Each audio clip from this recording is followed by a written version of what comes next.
Welcome to the Catholic Dadcast by Rich Pintang, where we break down all things dad from a Catholic perspective. Now more than ever, we need dads to step up their game. Gentlemen, buckle up and get ready for battle.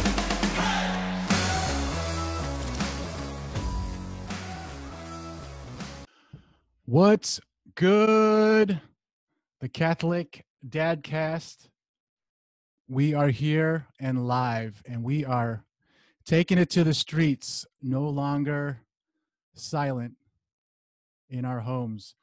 This is Rich Pintang, your host and founder, and we're excited to bring you the latest and greatest in our Catholic faith, and to all the dads and even the moms that might be listening to get some introspect on what goes on in our crazy heads as fathers. This is episode 1 of many.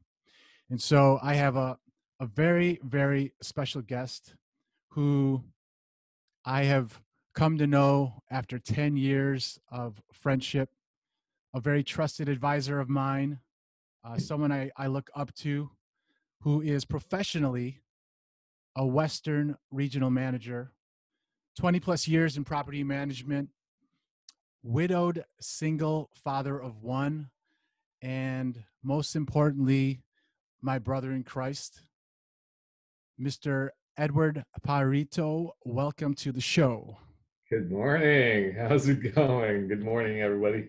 What do you think? You like my studio? I like your studio, man. I love it. It looks great here, but I had my audiovisual guys, working out here in the background, and I'm the audiovisual team actually. I was gonna say, look at you. You even have audiovisual guys. I even had Jeff Bezos send me something this morning.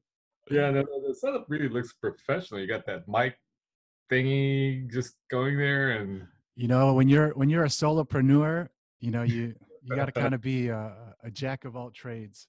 yeah, I hear you.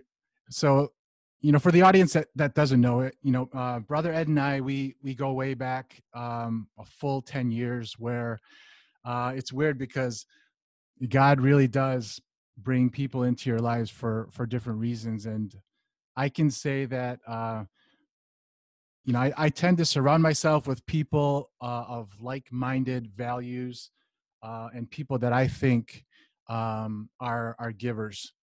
And so brother Ed has been one of those people that has really taught me, especially in the early stages of parenthood, where my priorities should be. And there's times where I question how well I'm doing in my parenting, but I think you can recall the times where we had the kids running around your house in a praise and worship session.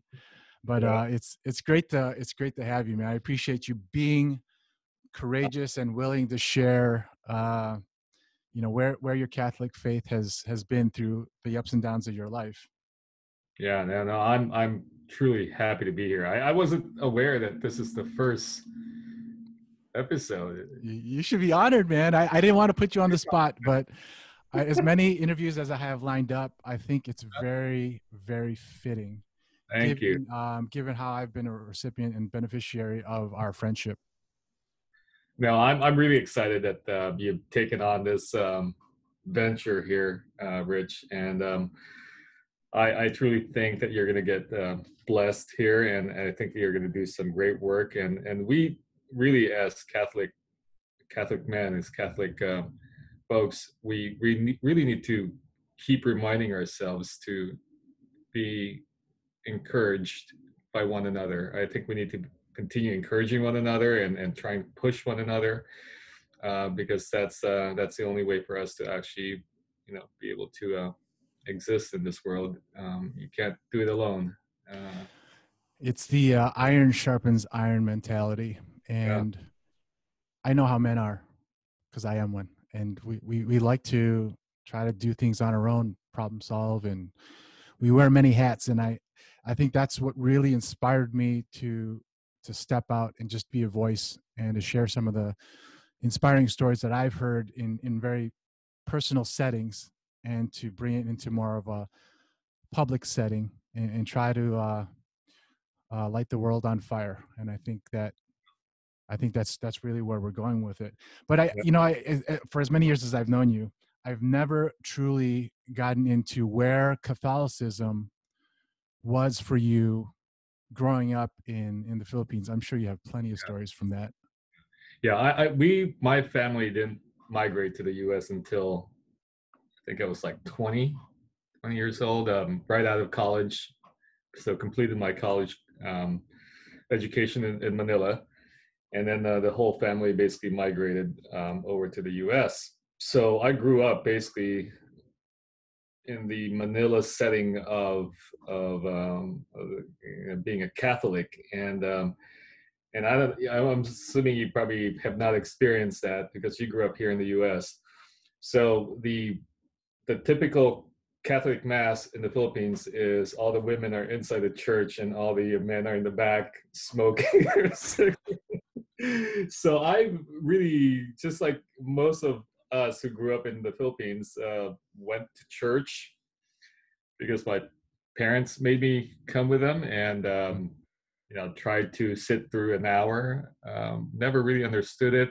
I knew that I truly believed in God, and I truly appreciated the religion, but I didn't have any relationship with Him at all. To me, it was more of the Catholic Church versus the personal relationship with Him. So kind of went through that. We migrated back here, met Rowena, my late wife, and we started a family. And we kind of went in. We kind of had some issues. As you know, 2008, we lost our home to a wildfire here in Anaheim Hills, and so during that time, it kind of pushed us to look further into true meaning of life, and rebuilding our relationship with Him. So we were thankfully, I think looking back, it was one of the pivotal moments in our lives. We were invited to the Couples for Christ community to attend an info night about the community. And so we went, and basically loved what we saw, and loved the community. And so we signed up, and that's pretty much where my faith development started, because I started hearing it from Brother Vincent, Brother Tofi, all those guys. Learned a lot, started reflecting a lot, started praying a lot, and I think that was the pivotal moment where my relationship with Him started. So it was quite a journey. Better late than never, I guess. But I think that there's so many of us that have a very similar story, and I think what I appreciate about being around brothers like you is that I did grow up here. So in essence, I did have kind of a silver spoon. I didn't realize how good I had it until I traveled to the Philippines at 13. Yeah. And it was culture shock. It was everything that mom and dad had been trying to tell me, but right there in my face. And I felt like I looked like you guys, but we're in dirt roads. They knew I was the American, and I was the outsider. It was just really weird. But by far, that was one of the most vivid, memorable moments that I can say I look at now in adulthood and say one of the best moments that I could remember, because it does tell me about humble beginnings. And granted, we probably go through the motions in certain cases, going to mass and feeling like that's what mom and dad want us to do. But sometimes it's just a matter of them planting that mustard seed. And I don't know how their upbringing was, or, was there anyone very outspoken about the importance of putting God first in our lives? And then lo and behold, that's what you saw. And fortunately, that was something that you and Rowena had seen by somewhat being submitted to the foot of the cross in the fire. Yeah, yeah. No, I truly agree with you. I've always thought about people being born as blank canvases.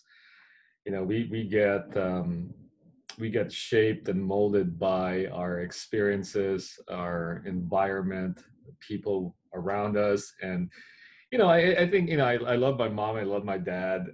My mom was a little bit more religious than my dad, like, typical Filipino. Um, but her way of bringing us up in the Catholic faith was, just bringing us to mass, exposing us to, to the faith. But, I think it really didn't turn for me until I've actually dove into it, deeper with Couples for Christ. But that's the thing. I think we as parents, we can't take that for granted. I mean, I became a dad really early. I think I was like 22 or 23, and I didn't have any idea what I was doing back then. Thank God Rocky turned out okay, uh, more than okay. But I truly believe that we need to take decisive steps and actions into our children's faith development. We can't just be kind of pushing them into, like, okay, religious ed, go to mass, pray with us, and so on and so forth. I think we really need to keep pushing. Like I said, blank canvases. I mean, it's what they're exposed to, it's what they're seeing, what they're hearing, and I truly, that's one thing I really enjoyed. And I know you thought, it was bothering us when the little kids back then were running around. But in my mind, I truly believe that was a blessing, because we were exposing those kids, to the Catholic faith, and for them to see a group of grown-ups circled around and doing praise and worship. I mean, that's huge, man. I mean, I didn't grow up with that, so I'm hopeful, and I'm almost certain that your kids are going to grow up with a little bit of an edge. Uh, Good start. So they're huge now. I mean, I've seen some pictures on Facebook, man. They're big. It feel old. Uh, I think back then, everyone used to say, "Yeah, it gets better, it gets better," and it Yeah. really is an investment. And I look at them now, and I think I should have nothing to complain about. And I'm the hard hand, bad cop in the house. But I think they were exposed to some great things. That it's okay to be open, and ultimately we know it's their relationship with God. And um, it's very true. I think about the fact that I'm fortunate that I recognized it early, and I Yeah. think um, things could be very different if I wasn't introduced to the Couples for Christ community that allowed me to develop that very, very personal Yeah. relationship with God. But like you say, um, the I think those are the times where you can look back and be like, yeah, you were right, or this is why you brought me through that type of trial. And it's the same for you. I mean, as you kind of think back, the fire. I've heard the story of the fire, and the process of having to explain to Rocky, Yeah. and then trying to hold and the family together through such a violating trauma. Yeah. You know what, 2008, and I'm no expert, but I truly believe it has something to do with the environment, drought and all that. But 2008 fire, it was, they called it the Tri-County fire, Riverside, Corona, basically Tri-City fire, Riverside, Yorba Belinda, and Anaheim Hills. I mean, a lot of folks either got their homes damaged or lost their homes, like us.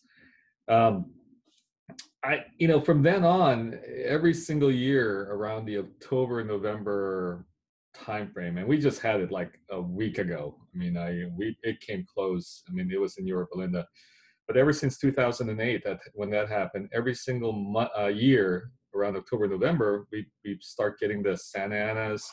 The Santa Anas come in, brush fire come in to get started, and I don't know what it is, but every single year it's been happening, and so I look at it this way. I mean, it's either it's a lesson in trust, or it's a blatant sign from him saying that get out of there and move, sell the house and move. So I haven't figured that out yet. But it was a event that shaped our lives. One thing that I always have takeaways from anything that happens to me. I mean, anything especially that I can't control. I know for a fact that it happened because of his plan. It's part of his plan, and that there's some lessons in there.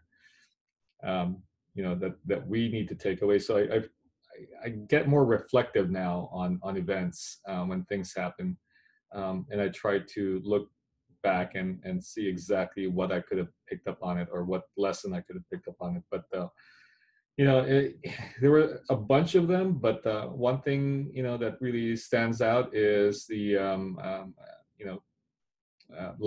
living life in full surrender. So we saw our home burn from a newscast. We had no idea. We evacuated. We picked up food. We were headed to my mom's place to hang out and wait and hear some news. And while we were waiting for the food, the place had a television, and it was, I forgot what channel it was, but the reporter was standing right in front of our house with the fire department in her background, basically trying to put out the fire. Our house was on fire, and that was surreal for me. And can't control it. No way to do it. So that was the life of being in surrender, full surrender to him. That was a big lesson for me, that we need to live that kind of life. What a tough pill to swallow. That you have 10 minutes to grab whatever you can grab, and sure enough, that's the way you find out. And you have the spiritual maturity to realize that it really is out of your control. And there's plenty, and I'm sure you can agree, there's plenty of times now over the past 6-7 months we're still not in control. Yeah. But that's a rough thing to remember every year, as fire season starts. It's crazy, man.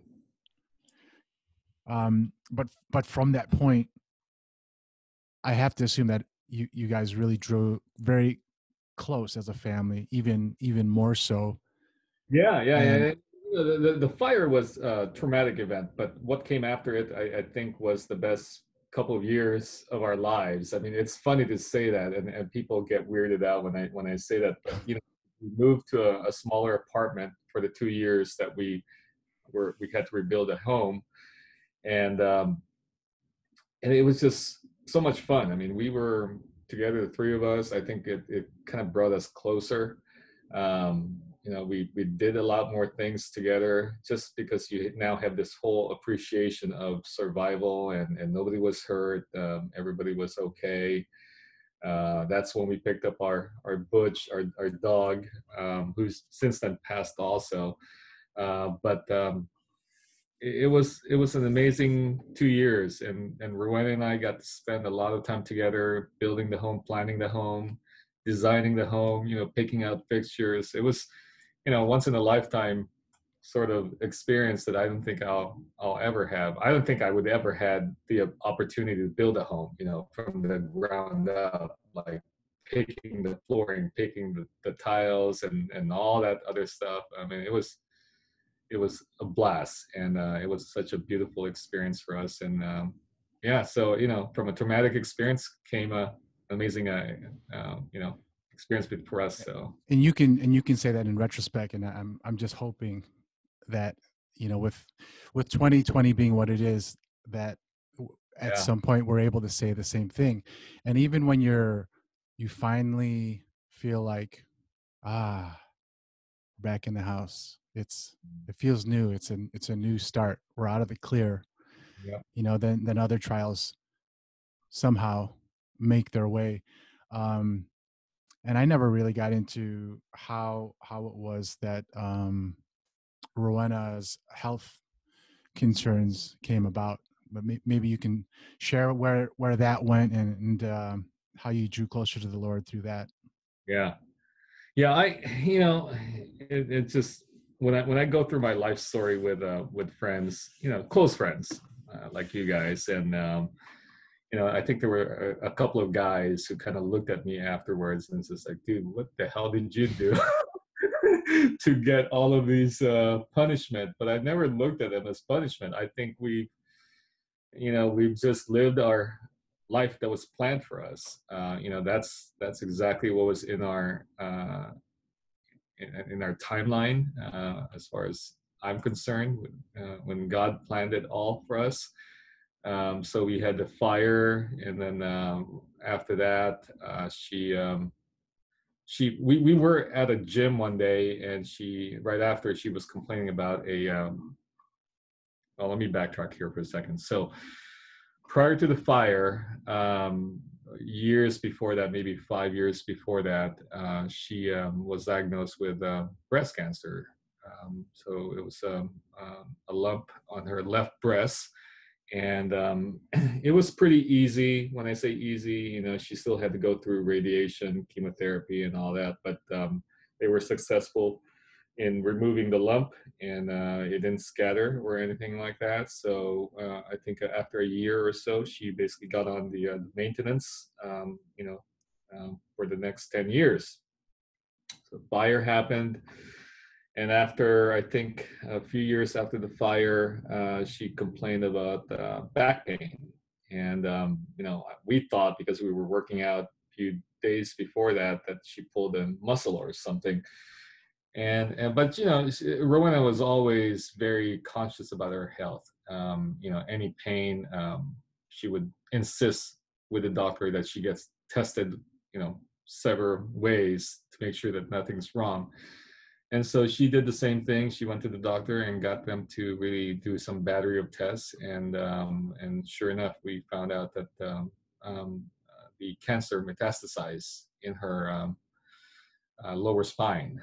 So it was on her spine, and that's when we kicked off the treatment. Found an oncologist, went through the whole thing, but unfortunately, she was not able to sustain it, and she passed a couple of years ago. Yeah, and but I, to me, it was an experience because it really emphasized the fact that, again, we don't have any control over it. I mean, cancer is cancer. We don't have a cure for it. The only thing we can do is march forward, and that's what I was, methodical on the list. It's like, okay, we've done this. Okay, what's next? Did the research, spoke to the experts, and we did everything that we can do. But at the end, it was meant to be. That's pretty much what her life was, and so the experience to me was, I think, less than what she went through. I saw her struggle through it in the beginning, questioning it. She and then she saw desperation, come in, until ultimately towards the end. And I think it was maybe a few months, 3 months before her passing, when I saw almost like a light bulb turn for her, and it was a big pivotal moment for her, because then I started seeing her happy, content, peaceful. I think that's when she fully accepted, the fact that she was going to pass, and from there she really did everything she can to reconcile. She met with our parish priest almost on a regular basis, Father Fred over at Santa Clara. She really loved that man. he came over, took his time, took time away from his day to sit with Rowena. They would sit for maybe 30, 45 minutes in the bedroom and just chat. And I can't forget I think, he would come down and say hi to me, say hi to Rocky, and I don't know what it was, but I think it was a couple of days before her passing. He was here. They were talking. She was really weak at that point, and but he came down. He looked at me and he goes, "She's ready." So I was thankful for that, because I think, in retrospect, and if ever I'm gonna go, I would love to have that chance to reconcile with him, and to have that chance to make amends, because I suddenly realized, what if I get run over one day, a fatal accident where you just didn't have the time to put things together and get ready and reconcile with the Lord.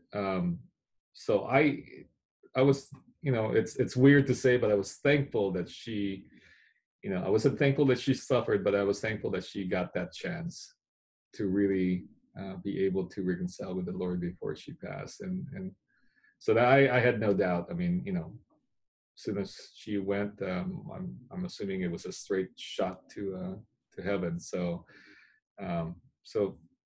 yeah, it was a tragic event, but we everything is planned. So If I play a lot of that back as far as that time frame, I think us loving her the way that we did, I think we wish that we could have prayed for her more. But I think I understand why she wanted, things to be private and so on. But what a great thing as a husband to be able to see, after enduring suffering and such, to see the change in her demeanor yeah, and accepting, and that's truly surrender right at that point. And then to be able to have a little bit of closure, having a father come to you, and to have a chance to just reflect on things, get things off your chest. And I think, I mean, as Catholics, we forget that we have the gift of the sacrament of confession to come clean. yes, And how often is it that we neglect that? We neglect to utilize that. And I think I've come to realize that such a gift to be able to leave that behind and truly be forgiven, by our Lord. And I think I recall being able to see Rowena, and I think it was maybe even 2 or 3 weeks prior to her to finding out that she had passed, without me knowing that she was truly detrimentally sick. But I remember seeing you guys and wishing I had a chance to say hi, yeah, but also that could have been my last time to say goodbye. yeah, But in retrospect, um, it made it made the viewing even more meaningful, because that was my time to pay tribute to her. And then, I mean, if you know, those were very true feelings. I mean, I felt like I was just helping people understand how she um, radiated the joy that Christ gives us, and her giving heart. The as we say, the Immaculate Heart of Mary. She exemplified that. What a beautiful thing to be able to experience. And I think that and even more so when you talk about Father Fred, um I think that's what got me at the funeral, was his conversation with her. And I had no idea that they had that many conversations, yeah. but for him to share that she asked about what was heaven like, Mhm. and he proceeded to share that, and for her to say, I want that. I mean, my gosh, how touching is that, to have a chance to hear in on such a private conversation. and and by far, I think most of us here in the community can say that there's going to be people in our lives that you probably see often, and you don't realize how much they've touched your heart until something as tragic as that comes up. And maybe that's the way you approach, what you how you live your life now, and why you want, sis Rowena's legacy to live on. Yeah.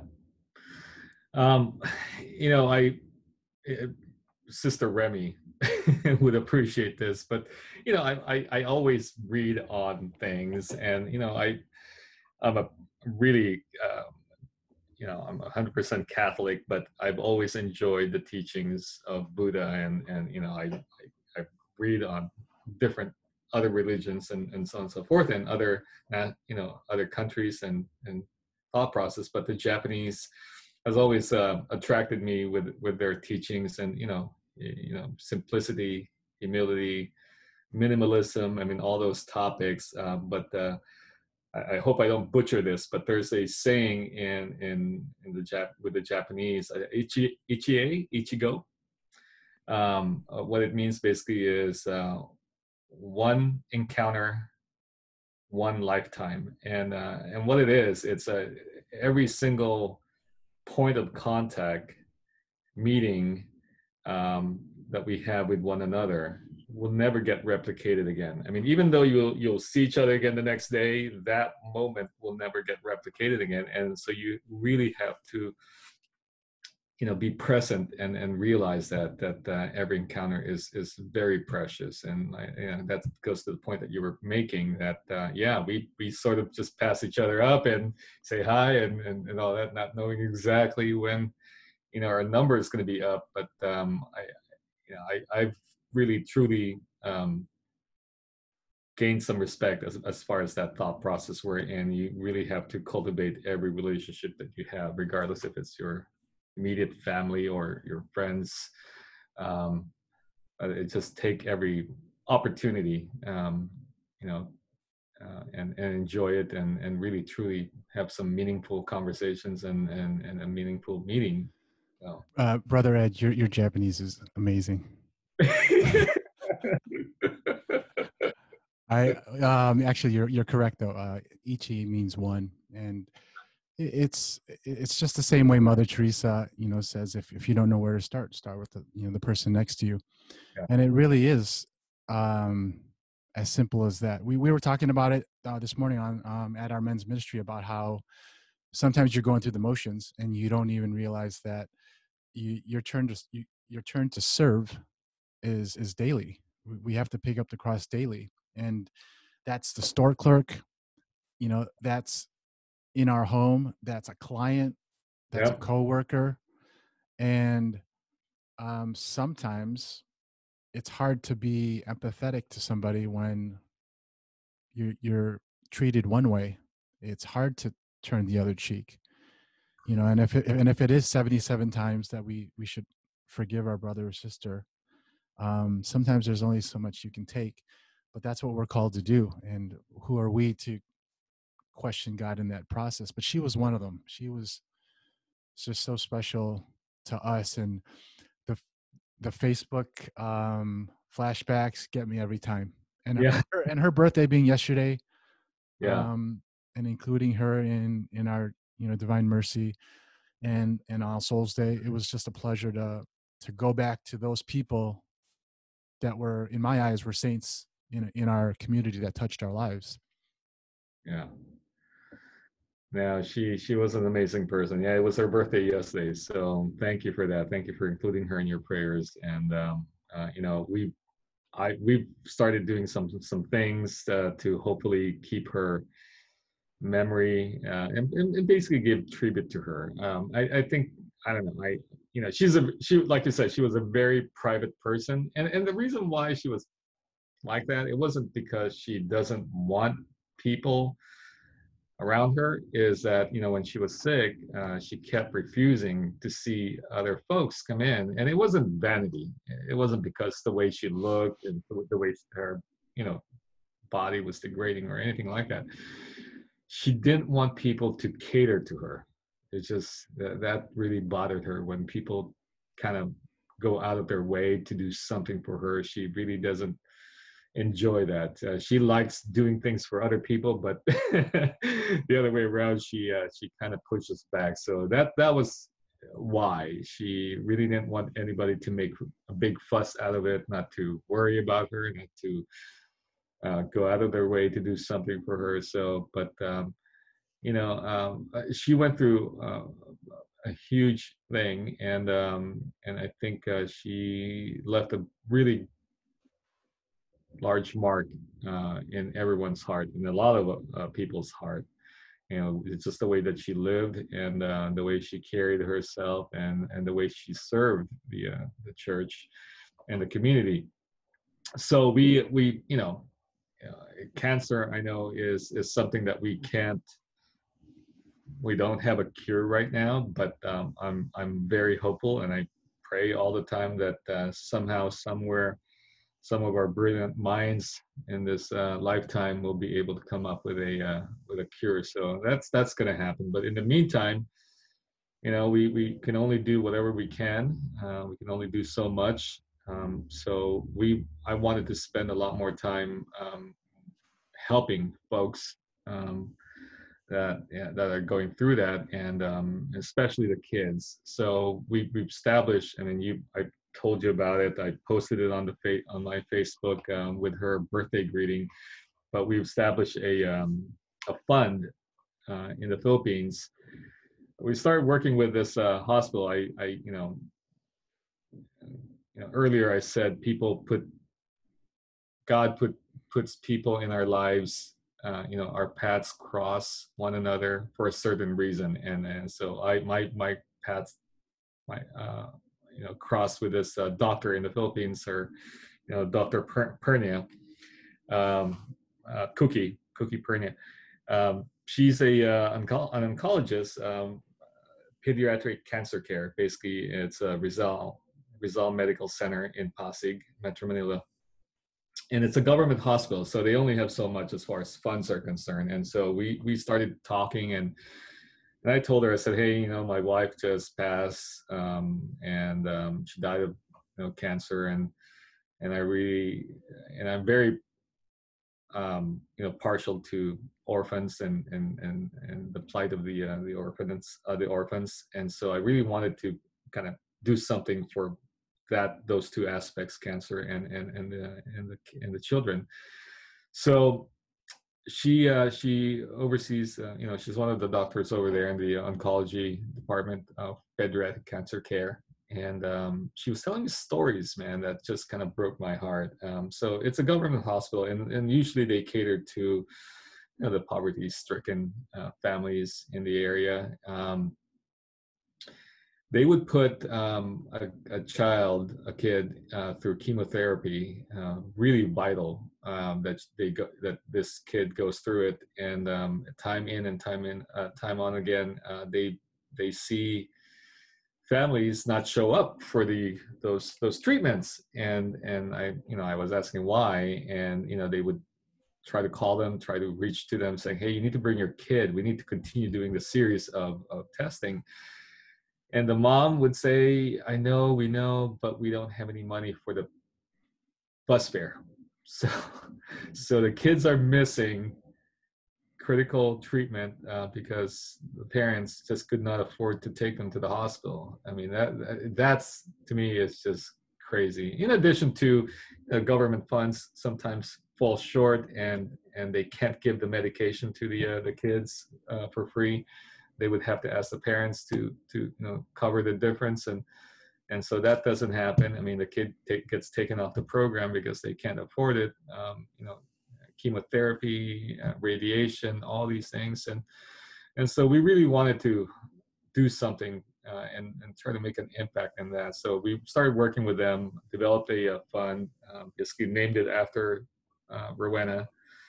The Rowena Edward Pajarito Angel Fund, and so its main purpose basically is for that. It's just to meet the gaps, to fill in the gaps in treatment and prescription, and even personal expense if they need a bus fare. And that's what I was telling Cookie, the doctor I'm working with. I said, hey, I don't care, man. If they freaking need a bus fare or something, just send an Uber or send a taxi over to their house and get the kid over to the hospital. So it's been really good, and we've been working one on one for the last couple years, year and a half, I think, until we recently decided we're going to make this really something bigger, and that's why we're working with the attorney, putting the paperwork together for the fund. So yeah, that's coming up. That's what I'm kind of involved in, and in addition to my day job.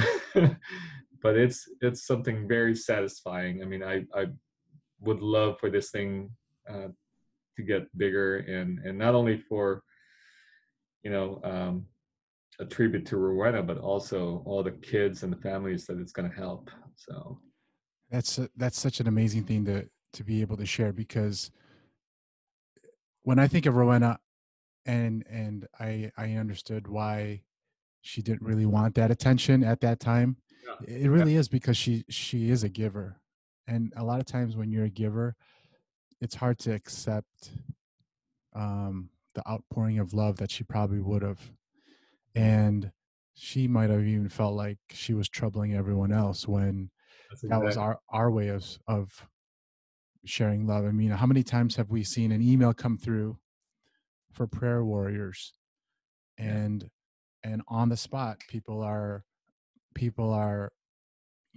putting in a decade yeah, or dedicating that rosary to an individual and or family that might be going through some sort of hardship. And I can't help but think that that's the case with a lot of us in the community, whether we want to believe it or not.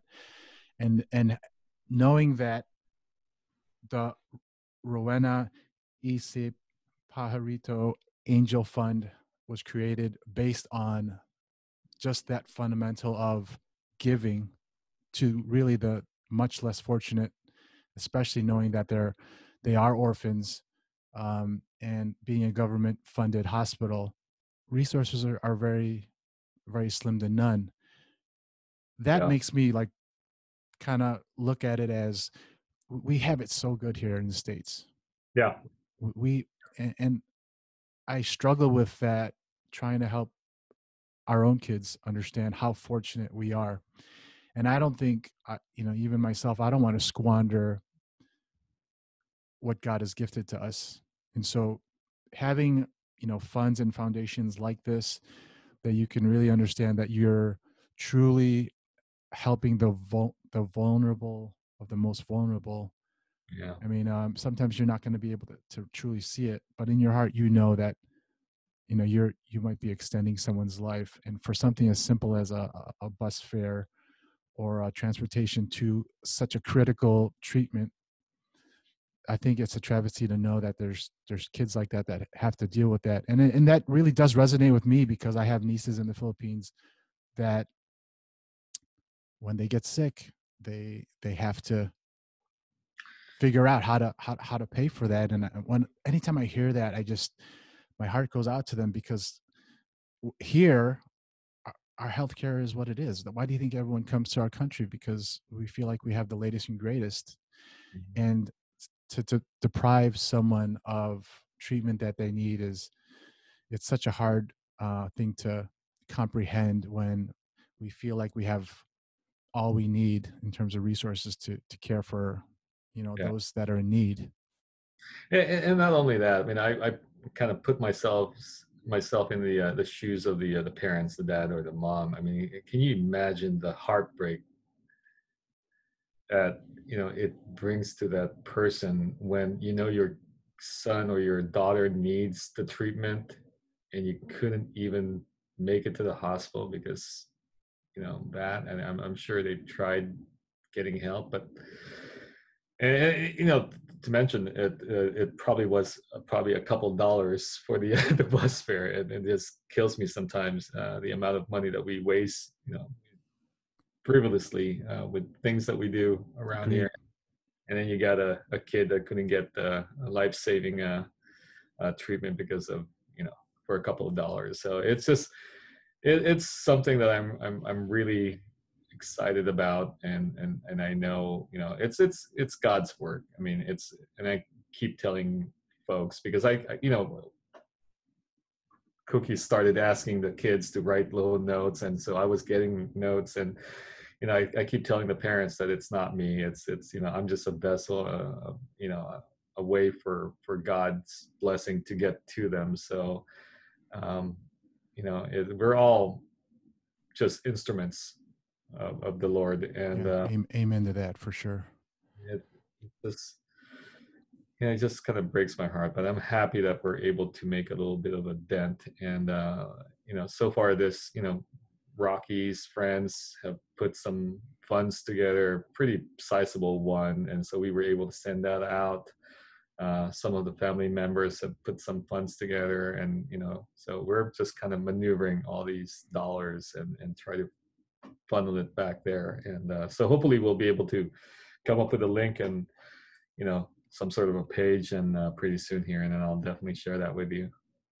Yeah, I think that there's those that really have been affected by cancer, or know someone that's Yeah, been affected by cancer in some way, and it's hard to not feel like you can be called to do something like that when you know, cancer has always been one of those question marks, and to try to find God in those moments. You know, maybe this is just one avenue where we can really be the hands and feet of Christ, by showing that type of love and compassion for someone on the other side of the world, yeah, that maybe that's their prayer that's being answered by giving up our Starbucks for a month, yeah, yeah. or what have you. We just, you know, there's so much suffering out there, and that's one thing. Sometimes we're so self-involved with all the trials and challenges that we so call trials and challenges here in the U.S. You know, things that bother us, that things that just doesn't go our way. But yeah, you have to open up your perspective and vision, because there are a lot more people out there that are just that have it worse than First, they call them first world problems. yeah, yeah, you know, Can you imagine? Can you imagine having a conversation with Sister Rowena today? You'll never believe what's going on over here. If you know, but I, yeah, I, I, I think that, you know, when you have a fund like that, and you have, you know, people of God come together, just so many great things yeah, that can happen, and we'll be able to share, you know, additional information with the viewers, and the audience, to be able to look more into it. And I firmly believe it's going to make big changes, and truly bless people that need our love and support in some way or another. So we're you know, hopefully what we can do is, you know, you can also come back, you know, months or a year from now, and even just share, hey, look at where we are now, where the mustard seed started, and how many lives we've been able to change, just from the, you know, the gracious hearts of the folks that have, you know, have helped with the foundation in some way, shape, or form. yeah. I so appreciate having a chance to share this time with you, man, because um, I Thank know you. it can never, it can't be as easy to share something so personal. Yet I hope that it was satisfying to be able to share that, and know that someone might hear something that just might resonate with them, with as many trials as you've been. You know, God must trust you a lot because you've been through your share. And Yeah, but brother, man, I thank you for your courage. I thank you for your friendship, and I know God's going to continue to use you as an instrument of your peace. But any last thoughts that you want to share with the audience before we close up? no, I you know, just thank you for giving me the honor and the privilege to be the first Ichi. episode. I really, I'm really excited with your uh, project here, Rich. I truly think that we need more of these kinds of influences. I mean, I know there's so many stuff on television, so many podcasts and stuff on the web, but anything like this where you can get some positive influence and encouragement, I think is invaluable. I mean, it's so more power to you, and I will continue to pray for this project that it reaches more people and influence and encourage more brothers and sisters out there. But yeah, no, I one thing I just want to say is, we need to reach out.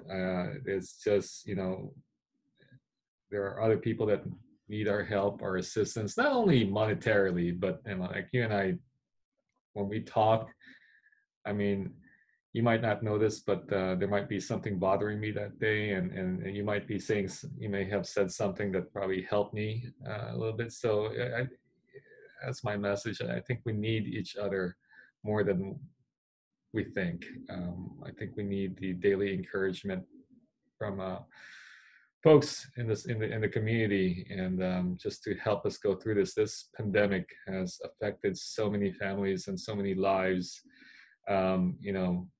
financially, spiritually, physically, health wise.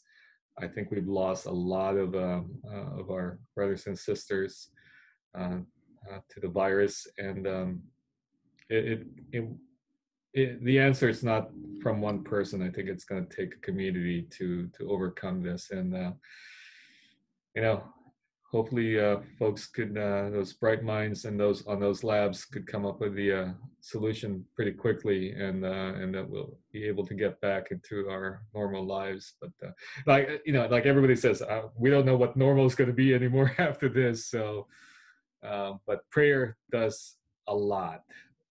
So I just urge everybody to continue praying and really, you know, continue to focus on self development, developing your faith.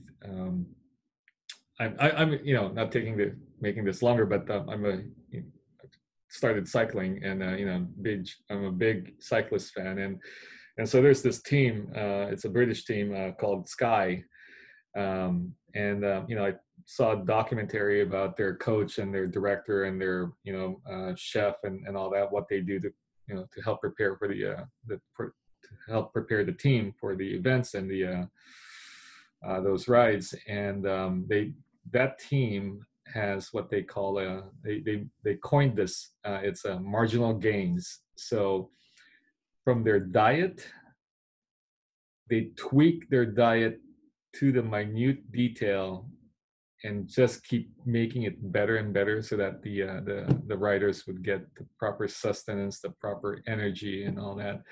The mechanics will tweak the bikes to the ultimate minute detail to make sure it's lighter, it's faster, and so I've always taken that. I was really amazed with that, because if you look at life and our daily existence, I mean, it's the same thing. Each day you wake up, you're just gonna have to keep tweaking until you get better and better, and hopefully. And I always pray that when I wake up, I always pray to God that when I wake up, I'm hopefully a better person than I was yesterday. So, and that's the only thing we can do, is just to strive to better ourselves and make those marginal gains every single day, and just keep praying. So It's exactly how Matthew Kelly says to take each day as another day to be a better version of yourself. And if it is, yeah.